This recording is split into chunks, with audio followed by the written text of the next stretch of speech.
All right, so let's dig in today. With all of that stuff, what that brought up was this whole idea of change and how we manage change, how we address change, how we come through change, all that kind of stuff.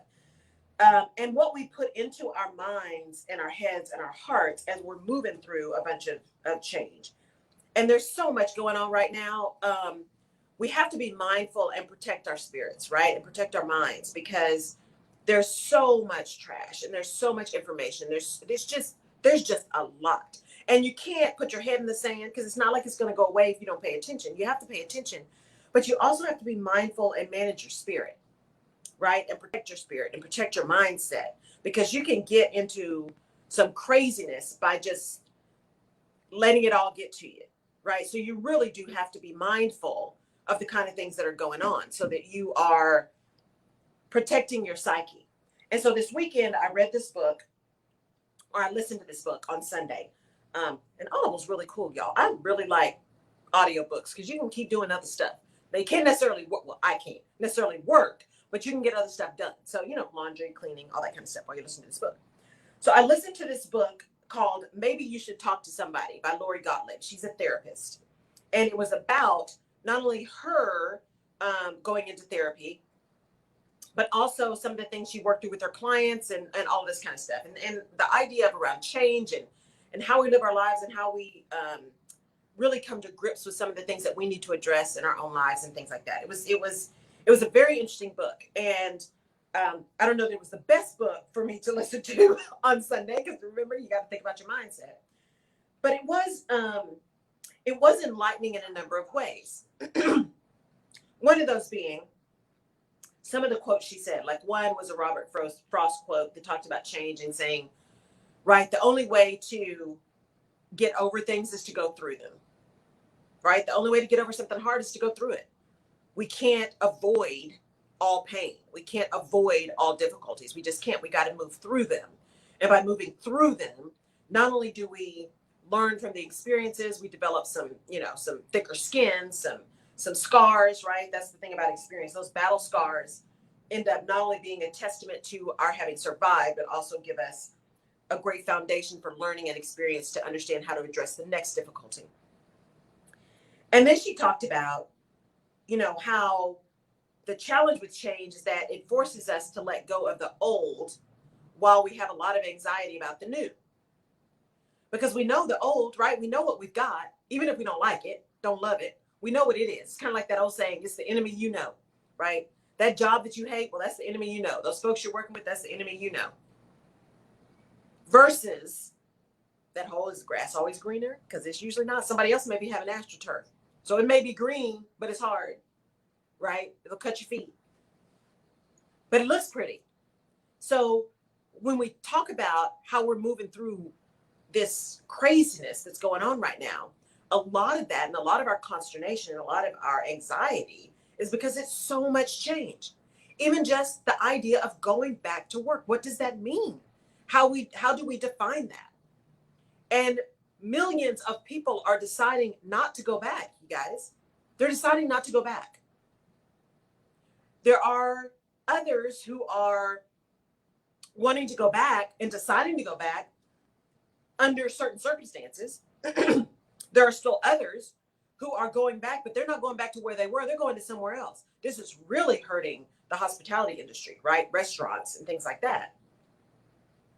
Because what they found is these were the folks who were holding it down during the pandemic, right? When you still were able to order your stuff to be delivered, order your food to be delivered, the grocery store workers, all of this kind of stuff, what has come to the forefront is how little some of these people get paid to do work that is essential, right? It's essential work.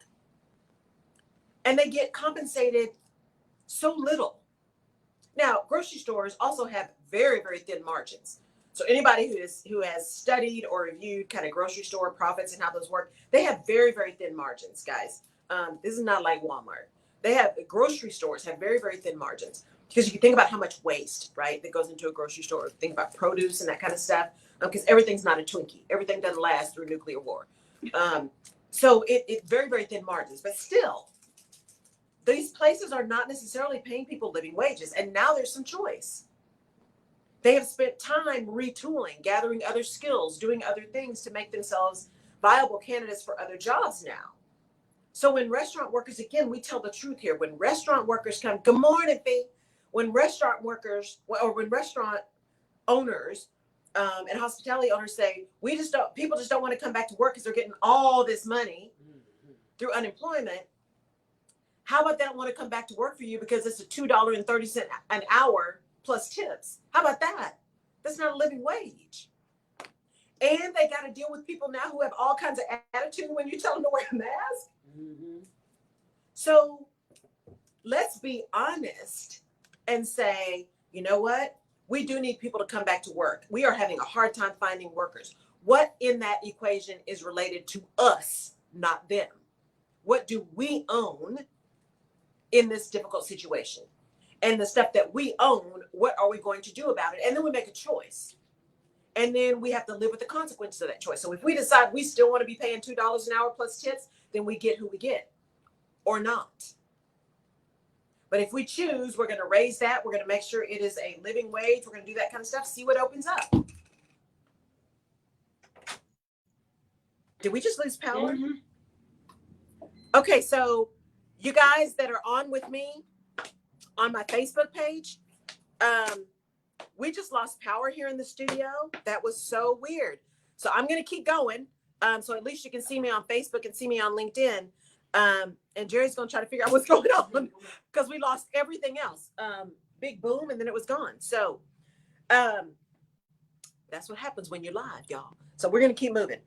So really think about, when we look at this change and what we're trying to do and where we're trying to go, how are we paying attention to managing the kind of change we need to manage? And as leaders, how are we not only managing our change, but we're helping other people manage change?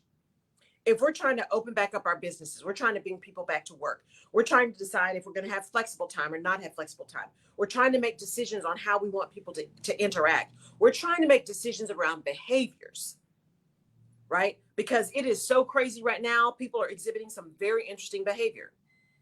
How are we going to get consistent? How are we going to be clear? How are we going to set really clear expectations around how we engage with people, how they engage with us, how they engage with each other, that is reflective of who we are and what our company stands for? But we've got to be willing to get into our own head and hearts for that. And it's not easy. It's not easy because there is so much noise. There's so much noise around what's real and what's not real, what's good and what's not good. And if we don't take the time to pay attention to what is driving some of that internal fight, that internal consternation, we end up just acting on impulse. And that drives engagement that is not necessarily the kind of engagement that we want. It's the kind of engagement that we get because people respond to what we put out. People respond to what we put out. And so while the only way to get over something is to go through it, we got to figure out how we're getting through it. We've got to figure out how we're getting through it and how we can bring other people through it with us. And it's not easy. So we have to give ourselves some grace along the way. Because change is constant. Some changes are good, but you've got to be willing to take a leap to make the change that you want to make. Because again, like I said earlier, it's the loss of the known and the anxiety of the unknown that makes change so hard. Because we don't know what's going to happen when we do something different.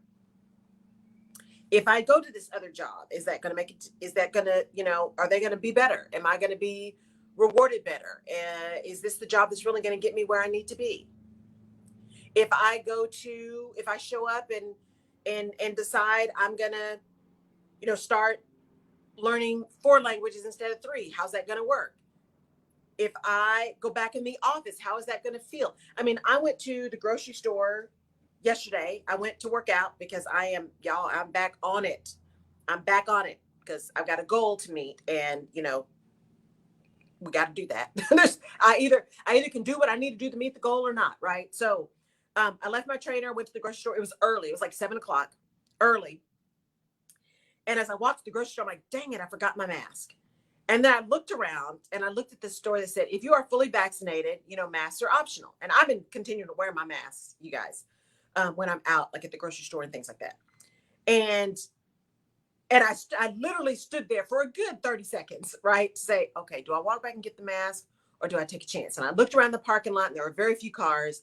I thought, okay, I'm fully vaccinated. I'm just going to do this. Because part of this change around mask wearing too is habit and comfort level. We don't realize how reliant some of us have gotten on the safety that is real, but also psychological around having that mask on, right? That barrier.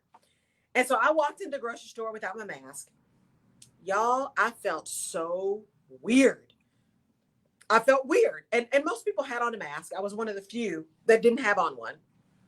And it felt so strange, right? Like, okay, yeah, I don't have one. You almost feel like you got to go up to everybody and say, I'm fully vaccinated. I'm fully vaccinated. I'm fully vaccinated. I'm fully vaccinated. I mean, it is so weird now to not have a mask on.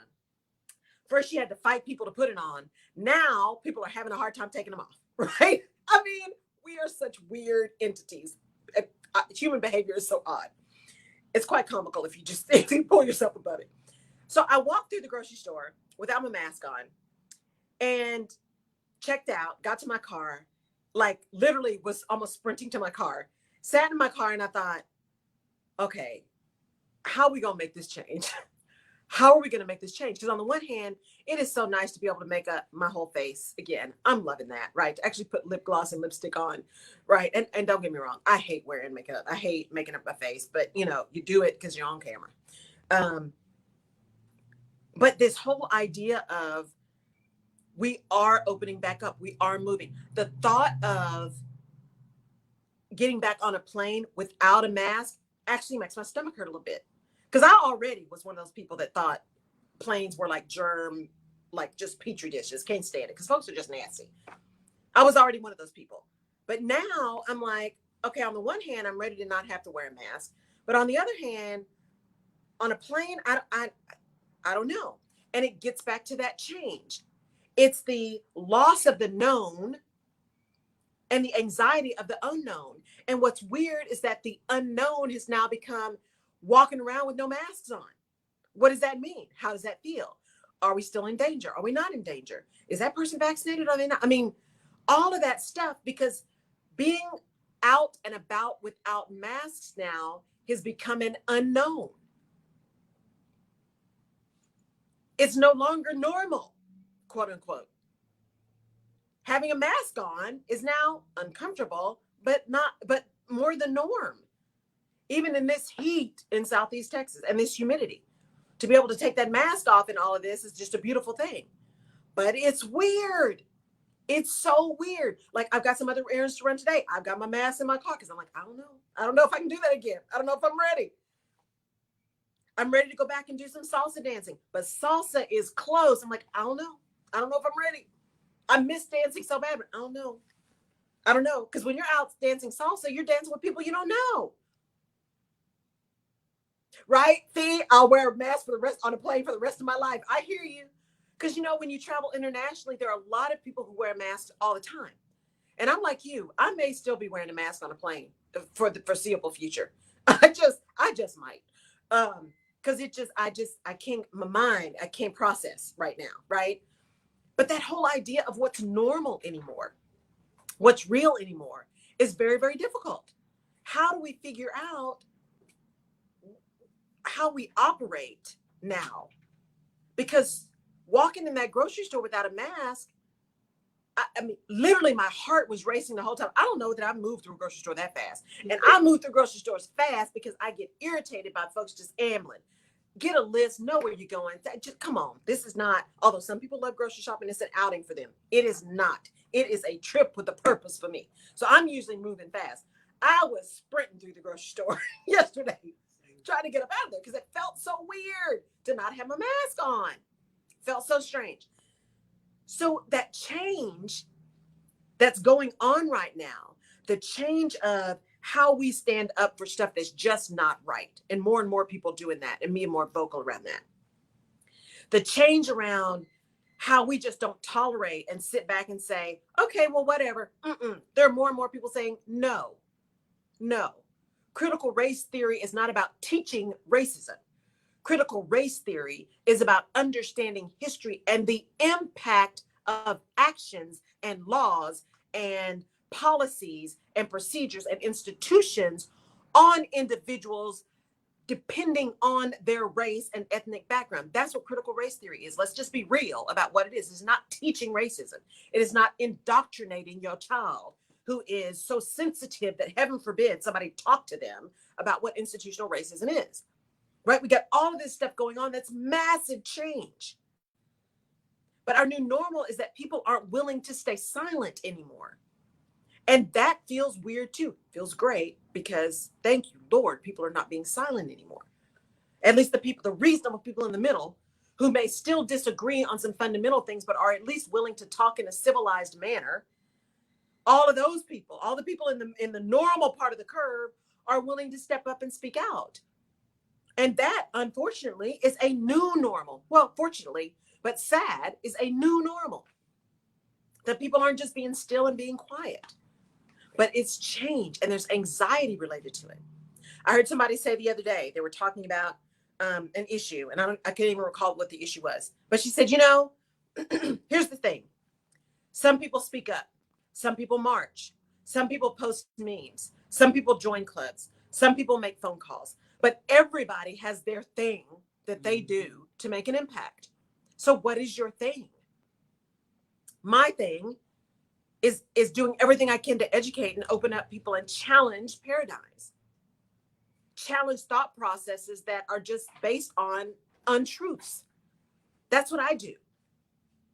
I'm not a cold caller, right? So I'm not necessarily going to do a phone bank, but I will get certified and trained to register people to vote because I believe in the vote. I will talk about voting on this show every week. Why? Because it's important. Because people sacrificed greatly for all of us to be able to exercise that. And I will also talk about educating yourself on the vote, educating yourself on the issues so that you can make a vote based on how those things impact your life and your personal positions. Do I have an opinion? I absolutely have an opinion and a perspective. And I share that here because it's my show. But more importantly, I want everybody to be able to gather information so they can form their own opinions and then have the strength and the courage to own that opinion if it's contrary to facts. Well, own it either way, but especially if it's contrary to facts, just understand that your opinion is contrary to facts. Own it if you want to, or keep it if you want to, but just understand that it's contrary. And if it's your opinion and you really are strong in that opinion, then you're strong enough to own the opinion. You're strong enough to admit, this is my opinion despite what the facts say. What is that old saying? You're feeling froggy jump. If you feel that strong about it, then what are you worried about? Just say it. And don't be upset when people challenge you when it's contrary to the facts. But all of this is about change. All of it is about change. And how do we then protect our psyche, our spirit, our energy in this amount of change that's happening? Because it's a lot. It is a lot. It's constant. I was just talking to somebody yesterday, and it's just things happen for us when we are ready to receive them. We get messages and we can hear them when we're ready to receive them, right? The right messages come along when we're ready. And so I was talking to someone about doing some things, and this person happens to be my niece through marriage. And I talked to her about other stuff. She did my shirt. So you guys who saw my shirt that said "Mine and My Black-Owned Business," she did my shirt for me. And I was talking to her about doing some other things for another venture. And she started talking about what she was doing and how she was doing it, and this connection to women-owned businesses and these pop-ups she's doing in California. And I started talking to her about the stuff I was doing and some of the work I'm doing with small businesses. And that connection happened, right? Now, we've connected before, but we've never talked about business, really deep business connections before. But that ability to do that and connect on a completely different level was incredible And it was a change. It was a change. The things I'm thinking about now, I never would have thought about before. I never would have given myself the opportunity to think about before because it wasn't relevant. It wasn't relevant. I wouldn't be reaching out, right? That whole idea as an introvert, a professional extrovert, right? So I'm extroverted when I need to be, or when I have to be, or when I'm called to be. But I prefer, much smaller groups. That whole idea of reaching out and connecting and networking and all that kind of stuff that I tell y'all to do, it makes me crazy, right? Small talk, chit chat, it makes me nuts. That's why, as I told you guys with the corporate parties, which I hate, I work those, right? I work the room and then I get up out of there. I manage my energy because you still have to be you. You have to own you. And if your energy doesn't work with that, you need to manage your energy because you also want to be able to show up as who you are and authentically you. But I had someone tell me, again, change. I had someone tell me, Laurel, she was reading my Akashic records. She said, Laurel, rethink that, right? Change, rethink that. You don't need to go to a network and work the room. You don't need to do that because your spirit and your engagement and your energy is going to draw people to you. So you go to an event, you engage with that person that you're supposed to meet, right? Just call on the universe to bring that person that you're supposed to meet. Go meet that person. And then the energy of that conversation is going to bring other people to you. You don't have to go out and just work the room. One, there was a lot of peace in that, but it was very interesting because that is a change in perspective. A change of perspective. I am, in a lot of ways, I'm very definitely a child of my parents. Very definitely. I love, speaking and connecting in that way. Being with groups, being out there from that kind of engagement perspective, right? That's very much my dad. I also like just my small, intimate groups of people, those folks you're really tight with. That's my mom. And it is weird to try to straddle those two because I have to manage my energy because there will be a time and I can feel it coming, right? I know myself well enough that I can feel it coming. And when I feel it coming, I find a way to extricate myself from the situation because my temper's about to get short, right? My energy and my spirit are really short and I'm not about to show up as my best self. So I try to move myself out of that situation where I can re-energize, right? Even when I'm on vacation with family and a bunch of friends, that morning, I have to spend that morning just with me, right? In gratitude, in prayer, in contemplation, in meditation, in solitude, so that I am re-energizing myself so that I am able to engage with other folks. Because if I don't do that, it's going to be a problem. It's going to be a problem. Did the whole block lose, Jerry? Yeah, I don't know. Oh, man. So Pete said it's been going out this weekend. Okay. So, you really got to think through that change piece, not only in general, but how much change are you allowing to come into your space? And take it in baby steps. Baby steps. Remember last week I was talking about just the one thing. Just what is the one thing you're going to do today? For those of us who are list makers, my list is 400 pages long, right? For those of us who are list makers, there's so much we want to do, so much we want to do, so much we want to do, so much we want to do, so much we need to do, so much we like to do, so much. Part of the change is how do we focus on the one thing so that we can make the impact we want to make? And how do we ensure that when we're looking at the one thing, that part of the one thing is the one thing for us? Because if we're not feeding us and managing through the change we need to manage, how are we going to serve other people? And that's a key point. I went to the farmers market this weekend in Northeast Houston, and it was fabulous. I mean, Saturday morning, I got up and spent some time with my little green babies, which I've got so many chili peppers, y'all. I know I'm all over the place. I got so many chili peppers, y'all. I'm gonna have a bushel of chili peppers. But they're turning red now and it's really cool. So anyway, I was working, trying to figure out what I was going to do for this week and what the podcast was going to be, which I still got to record, all of that kind of thing. And I said, you know what? I've got some errands to run. Let me just go to this farmer's market. So I went to this farmer's market, and there was the farmer's market. Right next to it was a meat market. Across the street was a bakery and then a spice shop next to that. And the spice shop was a place I wanted to go because they have the Tibetan singing bowls. And I walked into this market. And so this is Northeast Houston. So it's heavily Hispanic in this area. And so I walked into the market and I'm just bombarded with the languages, right? So yes, it's Spanish, but it's, Honduran and Ecuadorian and Guatemalan and Mexican and, It's all over the place. And so the speeds are changing and the words are changing and the accents are changing. And I just felt like this energy, because I miss that, right? The engagement, the different languages, the different culture. And so I'm walking around and I'm like buying the little baby bananas and trying to remember, okay, now what's the word for banana and what's the word for cucumber? And so my brain started working in a different way. Change.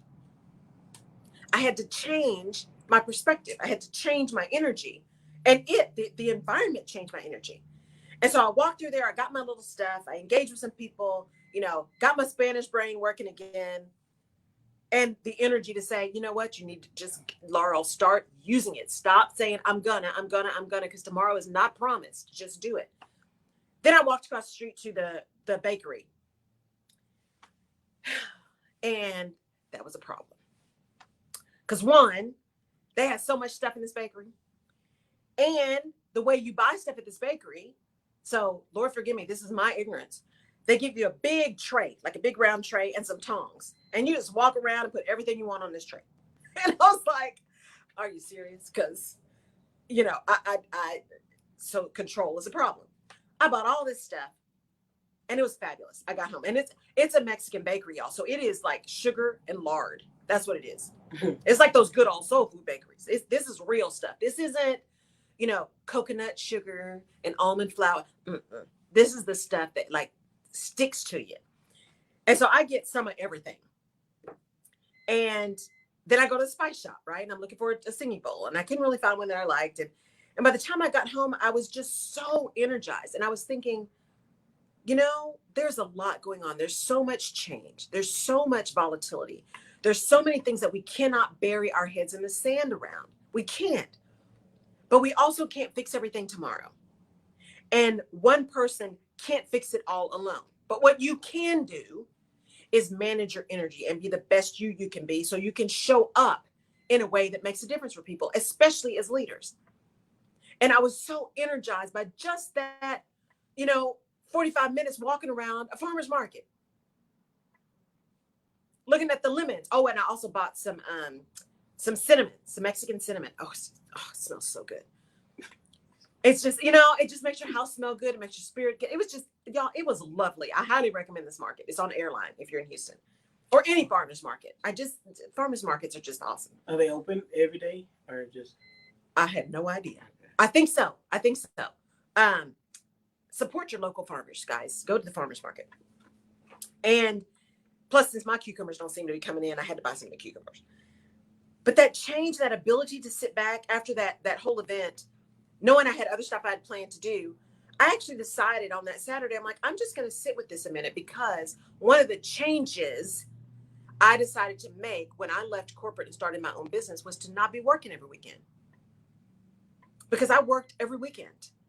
I just wasn't going to do that when I was doing my own business. I just was not. And I found myself feeling all this pressure. Well, you got to get this done. You didn't get it done during the week, so do it on Saturday. Do this on Sunday. Get ready. Stop. So I did. That change that I had committed to myself to make, I had forgotten about, right? In the turmoil of all the stuff that was going on, I had forgotten the commitment I made to me.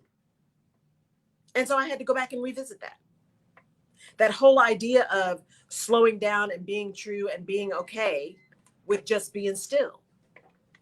Even though, physician heal thyself. I tell that to other people all the time. But I've got to do the same thing for me. Physician heal thyself.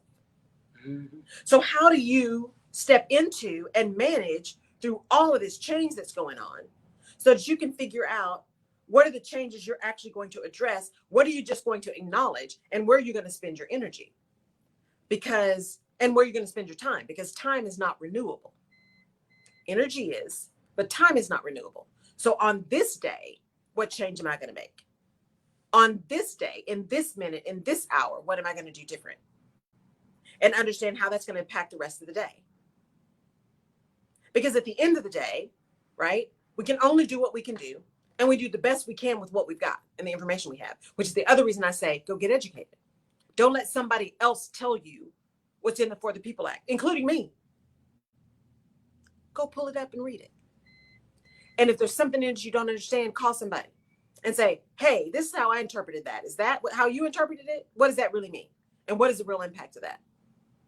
If there's something in your business don't know, go find somebody who does. I was just on the phone last night, on a Zoom call last night with my attorneys, my IP and trademark attorneys and my corporate attorneys, with a girlfriend of mine, because we're trying to do some stuff. And then being able to connect her with the two of them for some of her business things, and connecting the two of them with someone else for her business things, right? Connecting great people together is also another piece. Oh, we got lights. It's back. You know, Jerry's like, stop it. Keep going. But this is a Rutledge perspective, and we just keep y'all involved in how, you know, this is what live means. We go through all this kind of stuff. And we're excited because we have light. It's a beautiful thing. We are the light. Be the light. 1,000 points of light. But that whole idea of making sure that you are spending the time that you have, if there's a whole bunch of change you need to make, being still to decide what changes are really necessary and which ones aren't, and what changes you're going to make sure make an impact and which don't, and which changes need to happen today and which changes can happen next month. But being still enough to get clear. Remember, it's not unkind to be clear, not only with other people, but with yourself. It is not unkind to be clear. And when we're trying to do everything at one time, nothing gets done well. And so as I was leaving this market and had all this stuff, which, by the way, no, I did not eat everything that I bought. It was good. I had like a bite of everything. It was wasteful, but I had like a bite of everything. And then I remembered a change I was intending to make, which is get this last, X number of pounds off by my birthday. I was like, yeah, you don't need this. So in the trash it went, but it was good. Highly recommended. Bocadillo Bakery. It was excellent, but I had to sit in the commitment that I'd made to me around the changes I was making. Plus, blood sugar issues. Why am I eating all that sugar? Stop. Really? And did I really want to do a 2-hour road to get rid of all the sugar? I did not. So I did not eat all of that. We've got a guest in the studio today. So it's really important as you think about the changes that you're making and how you're making the changes and whether or not you're making changes, that we give ourselves some grace in understanding that change itself drives anxiety. It just does, because it's the unknown. And so if you're a leader and you've got a business, or you're bringing on somebody to your team, right? Or you're thinking about bringing people into your team, or you're thinking about making a change in your business, because I refuse to use that word, the P word. Understand that that change for you is also change for them. And that change is hard for everybody. Even people that say, I love change because I get bored too. But not all change is easy, and not all change is good. And not all change is painless. Because remember, in order to get over something, you got to go through it. And most of the time, some of the changes we make are because something else was so painful or not good for us or not getting us the results we needed. So we had to make a change. As David Goggins said, find that one thing you hate and do that every day. Creating a new habit is change, and creating a new habit is hard, because that means you got to let go of the old one that was comfortable and start the new one that has some anxiety around it, because you don't know what that's going to be. You think you know what that's going to be, but you don't really know until you do it. Now, some habits we do know, because we just fall off the wagon habit, right? I do know what happens when I get up every morning and do a row. I know what happens. I also know what happens when I don't get up every morning and do a row. I know what happens when I do my R series and my stretching and my mobility work every day. I know what happens. I know how beautiful that is and how much my body loves that when I do it. And I know what happens when I don't. So I have a choice. Am I going to change the fact that I let that habit go and reinvigorate that habit, which is painful, because I know the outcome is what I want. So the anxiety is around the pain of getting there, right? Am I going to let loose of the stuff that's just not making me happy and get through the anxiety of the pain of creating the new habit? Or am I just going to own the fact that this is where I'm going to be? Because if nothing changes, nothing changes. When people are coming to you and saying, I really am I'm ready to come back to work. There's so much I want to do, but I really don't want to be in the office every day. That no longer works for me. That no longer works for my life. And I think I've demonstrated through the work that I've done and how successful I've been and productive I've been through this pandemic that you don't need me in the office every day either. What can we do to make this work for both of us? How willing are you to think through that change, to work with that person, to figure out how to make it work? Because if they're an exceptional employee, why are you going to lose them because they don't want to come into the office every day? Are you so adamant about getting back to what was normal that you're willing to lose something exceptional to keep the familiar? Say that again. Are you willing to lose the exceptional to keep the familiar? Your answer to that may be yes. But then don't be upset when you've lost the exceptional. But those are the decisions that people are making every day. That's the change that's happening every day. Millions of women are now out of the workforce. It is forcing us to think differently again. The argument that women have been making for decades. If you did something, if corporate America, if society did something about healthcare, the number of, not healthcare, well, healthcare too, but something about childcare, the number of women lost in the workplace would probably go down exponentially because the options would be there for better childcare, for different ways that women can work, for more flexibility, right? I remember in the Enron days, one of the things they had was a daycare there at the company. They had a dry cleaner at the company. You could order food from the company cafeteria, right, for dinner. Those perks or conveniences at the time, right, were really unusual. Now that we've gone through this pandemic, what are the things that you can do as an organization that continue to make life reasonable for people so they can continue to be productive for you? How can you let go of the familiar in order to keep the exceptional? The familiar of everybody coming in for every meeting. The familiar of, we got to have a meeting for that. Do you really? Can you just send an email? I don't know when that has become more true, because we actually went backwards in terms of meetings when everybody went home, because we had Zoom and we had GoToMeeting and we had Microsoft Teams. And so all of a sudden, everything was conducted via video conference. Well, we don't need as many video conferences, just like we didn't need as many meetings. You could still handle that issue by email. You can still handle that issue by text or IM. Do you really need a meeting with all those people on it?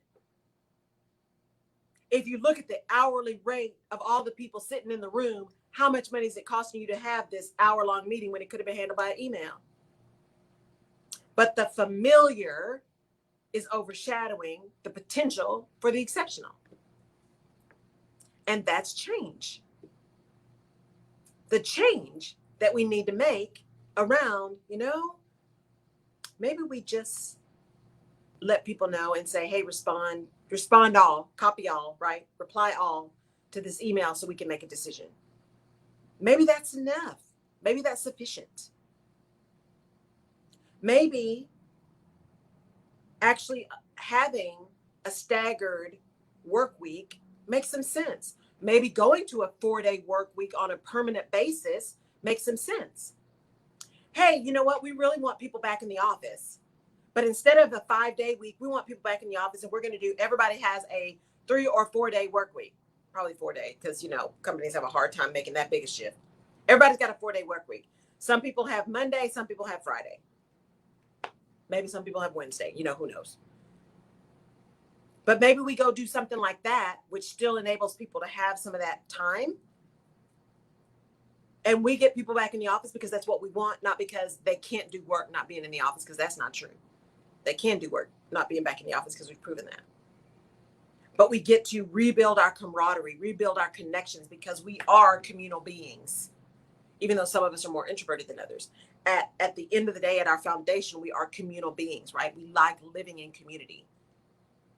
And so how do we build community again, get people together again to build those relationships beyond just video conference, to actually build relationships in person? Because there is a different energy when you're in person, without completely negating everything that we've learned through this pandemic around connection, around communication, around clarity, around setting expectations. because we had to figure out how to get clear around expectations with this pandemic. How do we not lose all of that? Because now the world is opening up and we all want to go back to work, or many people want to go back to work. How do we keep exceptional talent by increasing our flexibility, by broadening our perspectives on what productivity looks like, and not losing that just because the world is opening back up? How do we manage through the new normal, right? The new comfort actually having a mask on, because we don't know who's vaccinated and who's not. I think I heard this morning on the news, only 30% of young adults are vaccinated across the country, 30%. Now, I don't know who they were categorizing as young adults. Do they mean college age? Do they mean, the 12 and up? What do they mean by young adults? But only 30%. And now with the Delta variant, that is more contagious and more likely to end you up in the hospital. What does that mean for those of us going forward who are fully vaccinated and not wearing a mask and all that kind of stuff? Because that's the discomfort, right, that I know I had. I'm like, this Delta variant is out here and I don't know who's up in here who hasn't been vaccinated, So the change is hard, and the struggle is real. The struggle is real. But who knew that there would be a time when we were actually nervous about not wearing a mask? Who knew? You couldn't have told me that a year ago. You couldn't have told me that, but I was a nervous wreck. What did you do when you felt that anxiety come on you? I walked even faster through the grocery store to get up out of there. Good morning, Marissa. Yes, 4-day work week, please. That would be lovely. Yeah, I got out of there. So it's the same thing when you're talking about workspaces. How can we do something different so that the new normal becomes the habit, whatever the new normal is? Because I don't know that normal is even a real word anymore. I don't know that even applies anywhere anymore. I don't know that anything is normal. I'm hearing people say a sense of normalcy, right? Maybe a sense of normalcy is people actually traveling more, right? I know it was normal at Buc-ee's when I drove home because there were way too many people and folks parked at the gas pumps. They need gas pump attendants at Buc-ee's. I'm just saying, Buc-ee's, if you're listening, gas pump attendants. Don't let people park at the pumps. That's real. That's real. The struggle is real. But how do we engage differently so that people still feel connected? They still feel clear. Those who are ready to come back in the office can, because they like to engage in person. Or you've got a business that is really creative, and that energy that comes from creatives being in the same room is just incredible. And you don't want to lose that. You want to get that back. How do we do that and still be mindful of work burnout? Because the other thing that has happened that we have learned is, while there was a fear that people wouldn't be as productive when they're working at home, what we found is people were working more. There was more burnout. I get up early, right before my kids get up. Then I may take an hour so I can be with them before they go to school. And then I work while they're at school. Then I take a little bit of time when they come back. And then I'm back on at 10 o'clock at night. Work burnout got to be a more significant challenge during the pandemic than it was before. So how do we figure out how to manage through the changed environment, keep changes that are reasonable and effective so that we can keep the exceptional instead of relying on the familiar? Because the familiar isn't always what we need. The familiar is comfortable, but remember, every change includes discomfort. Just like when you want to build muscle, you want to lose weight, you want to run that 5K, you got to break the muscle down to build it back up. There is a level of discomfort in any achievement. Any achievement, even people that are really, really gifted athletes will tell you for them to really get to their personal best took some work and some effort. They may have had to work through an injury. Those who move up through organizations will tell you they have at least had 1 or 2 or 3 projects that were just awful. A bad boss, a horrible team, a big public mistake that they made, something that built those battle scars that was uncomfortable. Because in order to get to the next level, you got to push through that growth, and growth is not easy. Growth is painful. right? As your bones stretch, as your muscles grow, that stuff is not easy. So embracing change for what it is, which is a journey and a challenge, because just because it's a change you want to make doesn't mean it's easy. It may be more mentally or emotionally easy because you want it, but how much are you still going to want it when it becomes hard? That's the true test. So as leaders, how are you helping people through the change that is hard? And are you being honest about why you're making the change? Are you making the change because you're moving back to the familiar? Because that's easier. Are you making a change because what you're really trying to do is consolidate power in one area? You're trying to stifle voices somewhere else. Just be real, because your people aren't stupid. When you go make organization changes, why are you making those organization changes? Is it to consolidate power in a certain department? Is it to stifle the voices of other people? Is it to make sure some countries and locations have a louder voice, a stronger voice, a bigger opinion than others? Why are you making the change? Because people are going to ask you why. And they are going to listen to your words. They're going to believe your behavior. And so if you say, no, it's just a streamline, everybody still has a voice, and then they don't, what do they believe? They believe what they felt. They believe what they experienced. So why are you willing to lose the exceptional to keep the familiar? What it means is you don't want change. That's what you really mean. You really don't want change. You really don't want to be challenged. You really don't want someone to tell you, maybe, just maybe, the baby's ugly. Oh, that's what the real deal is. Because real leaders want someone to tell them that they are wrong. They want someone to tell them early that there's a problem. They don't want blinders on, and they don't want yes people around them. Real leaders want folks who are going to tell them the truth. Real leaders understand that change is hard, and in order to help people through change, they've got to be willing to change. They've got to be willing to be open, and they've got to be willing to facilitate other people's movement through there. That's what that means. Good morning, V. That's what that means. But you have to be willing to let go of the familiar in order to have the exceptional. And most of us are not willing to do that. Like I said last week, Lisa Nichols says all the time, your conviction and your convenience do not live on the same block. It is convenient to keep what you know. It is convenient to stay in that job that you hate because it's the enemy that you know.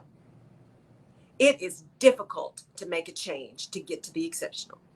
It is difficult to stand in your purpose. It is difficult to say the unsaid because there's anxiety about what will happen when I do that. But my question to you is, what is it costing you to not? And with that, can we go over a few things? Let's go over a few things. Let's Jerry. recap a few things that you said earlier today about, okay, one thing I've been meaning to ask you, what's the problem with pivot? What is your... It's the word has just been overused, right? You got to pivot, you got to pivot, you got to pivot, you got to pivot. You don't got to pivot. And a pivot, the real definition of pivot is a full change, right? So you're going from like 90 degrees to 180 degrees, right? That's a pivot. Sometimes you just need to tweak. So let's just talk about it for what it really is. You just need to pay attention to the fact that you can't keep doing things the same way you've always done them. That's all it means. It means you've got to be aware, you got to be flexible, and you got to be adaptable. That's what it means. And people combine all of that into pivot, and it just makes me crazy. Next thing you said, sometimes you need to know that the baby is ugly. Yes. That's dangerous to tell me because I will get baby ugly. Right? But when you said that, I remember years ago, I had a friend who would just, anytime I messed up, she said, oh, it's okay. It's okay. It's not. And I got aggravated because I said, no, it's not okay. I'm going to need somebody to tell me, Jerry, this is what you should have did. And you knew you were supposed to do it. And you just said it. Real leaders sometimes don't want to be coddled. Yes. They want to be convicted in areas that they need to be convicted because they know that that's going to help them win. Right. So what do you do when you have constant coddlers around you and you're not a coddly type person? You know, one of the things I talk about in my leadership summit is building your village. My leadership and the career summit is building your village. And your village should have confidants in it. It should have advocates in it. It should have mentors in it. It should have sponsors in it. But when you have someone who is a mentor and a sponsor, those people are not your friends. You're not looking for a friend. You're looking for somebody who's going to tell you the truth. Now, good friends will tell you the truth as well. But when you're talking professionally, your mentors and sponsors, the people you're looking for, should be willing to tell you the truth with compassion, but also, as you said, with conviction. Mm-hmm. Because we all make mistakes, and you need somebody who's going to pull you aside and say, that meeting did not go well. Did you notice this? Did you see this? Let's talk about how you could do that differently. You might need to go circle back with this person because here's what that means politically. You need that person who's going to do that for you. Because true friends tell you the truth. Mm-hmm. And if you are a really great leader, you recognize when you got yes people around you. And that doesn't mean you have to get rid of them. That just means that those are not the people you go to for advice and counsel. Yeah. They are not. Because yes people sometimes are yes people because they don't themselves have the courage to say something. Sometimes yes people are there because they want to sabotage you. Sometimes yes people have a hidden agenda. So surrounding yourself with yes people is not a way to success. Because all of that stuff you missed because everybody was telling you yes is going to show up. And most of the time it's going to show up when you are in the most senior role and your downfall is the most public. Mm-hmm. So just be real about that. Surrounding yourself with yes people is not a way through. It is a recipe for a public way down. Another thing that you brought up in the midst of that, you said even in the midst of this pandemic, and since we've been away from the office, we found some things we can streamline. We found some things that we can change. And there's some things that we like. When you came in today, I said, "Oh, you're being chatty Cathy," but we were both talking because we found out we like working together, yes. And we also found out that this is better when you do it live as opposed to do it from home.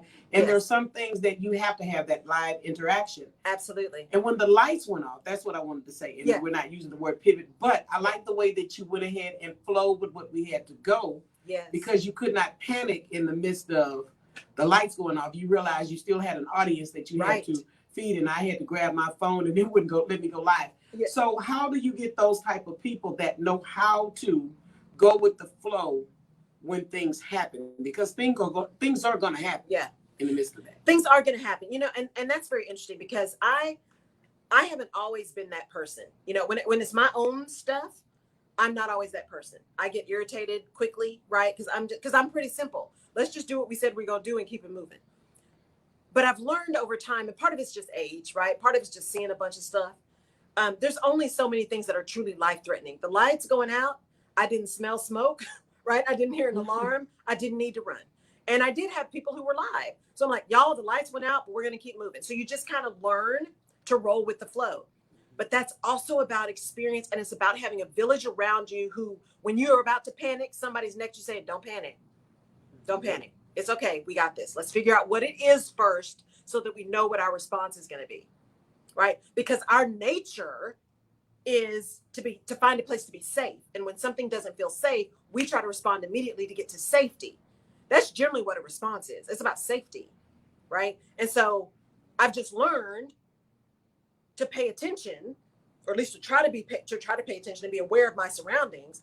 And if there's some additional information that will come into my senses that says, oh yeah, you need to move, or no, let's just wait and see. And that's where we were today. Let's just wait and see. And we got to think about it because I'm also thinking, well, this is all windows, so I don't see something out there. So I can see if something's coming that way. I know there's an exit door close, right? Worst comes to worst, if we have to break out one of these windows between me and Jerry, we can get out, right? We can get out because we know we can find somebody to replace it. And not replace us, but we can find somebody to replace the window. So it's part of it is having people around you that help you think differently. And the other part is being really secure in who you are and paying attention, right? Just paying attention to your surroundings. Do I need to panic or do I not? There are very few situations where you really need to panic. You might need to move quickly, but sometimes panic creates a worse situation. So if you just breathe and then move, be still and then move. You don't have to be still for 5 minutes. If something's on fire, you need to move. But you need to breathe so you can move quickly for a longer period of time. Because if you panic, then you're liable to pass out.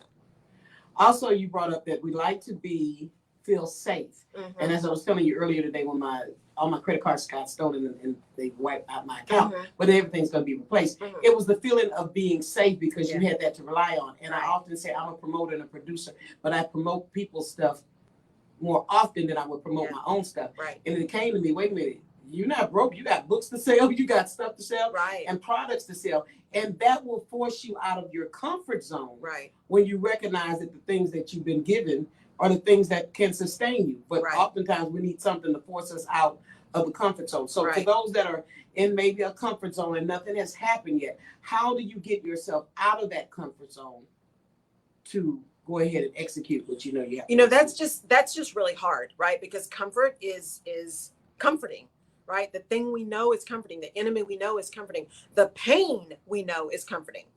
Because just because just because what we do is painful doesn't mean it's not comfortable, right? That's what therapy's for, right? Because there are a lot of things that we continue to keep ourselves in that are absolutely killing us. Think about people that are in abusive relationships. That is not the relationship itself, right? The what's happening, that physical stuff that's happening, the emotional abuse, that is not comfortable. But the situation is familiar, which gives comfort. Because familiarity, right, breeds content. Mm-hmm. And so sometimes moving out of something that's comfortable is difficult because there is safety in the known versus the unknown. There's comfort in the known. I know how bad this situation is. I know how crazy the CEO is. I know how nuts my boss is. I know how bad this commute is. Those are the things I know. So I know what to do. I know how early I need to leave. I know, and to make a change means I'm going to have a lot of unknowns. And the only way to get through that is to decide that the familiar that you're in is not worth it anymore. The pain that you're in is not worth it anymore. And the only way you know that is when you are so at peace. When I got ready to leave corporate, I wasn't mad. I wasn't upset. I wasn't crying. I just knew it was time. I was completely calm. Completely calm. Now, don't get me wrong. When you are in a dangerous situation, you need to get out of there. You need to push your comfort zone to get out. You need to protect yourself. Short of that, it is taking the time to recognize and to challenge yourself all the time and to be aware. Is this where I want to be? Is this what I want to tolerate? Is this what I need? How do I do something different? If I don't like this, then what am I going to do to change it? Because it only takes one person to change a relationship. What am I going to do to change it? What am I willing to risk to change it? Because change is risky. It's the letting go of the known to face the anxiety of the unknown. And so in order to do that, in order to get out of that comfort zone, you first have to decide that you are ready to do that. And that what you have now is not what you want. And you have to decide that you are willing to at least consider something else. But that is a personal journey for everyone. And most of the time there has to be a triggering event, something that makes you uncomfortable, something that makes you unhappy, something that makes you really happy, that forces that change. We very rarely change just because, we just get bored, so we change. Very rarely, at least in things that are really critical, right? Things that are really critical to our lives or to our safety. Very rarely do we make big changes, except if there's some triggering event.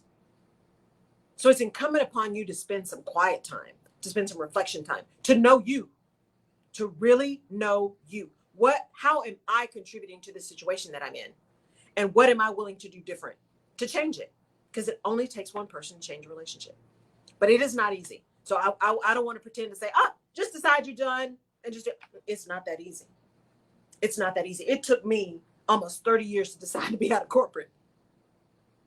Right? Because that was familiar. That was what I was trained to do. You go, you get a job, you keep moving up. That was the training. That was comfortable. It was the enemy I knew. This entrepreneur thing is a whole different animal.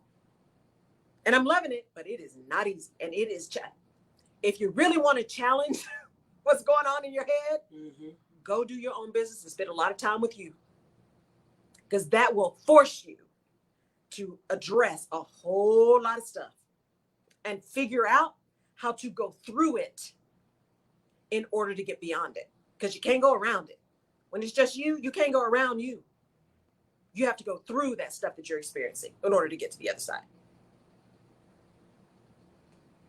I like that. We have Kathy Tatum. Hi, Kathy. She does a lot with human sex traffickers, and I see Oh. she texts somebody.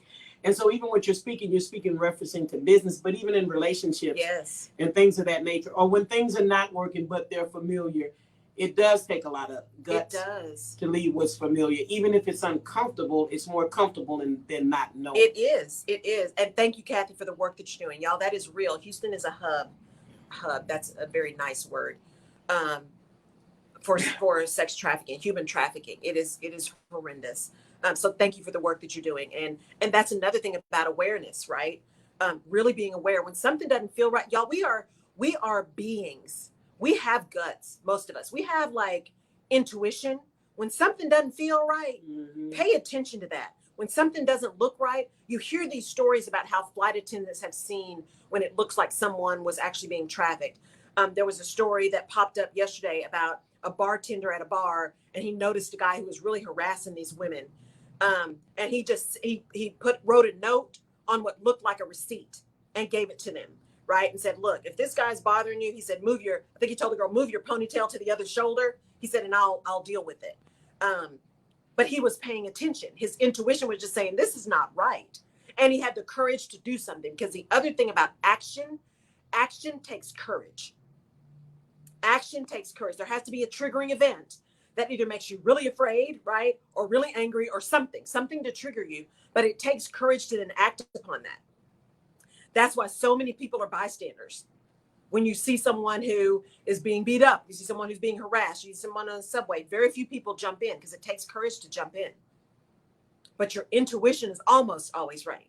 Almost always right. So follow your intuition. Michelle Johnson says, see something, say something. See something, say something. See something, say something, do something. And the word we're using instead of pivot is what again? So, well, I just don't use pivot. I use change. We need to make a change. We need to be more flexible. We need to adapt, but not pivot. Just because I'm tired of using pivot. Y'all use pivot all you want to. I just can't say that P word anymore. I can't do it anymore, right?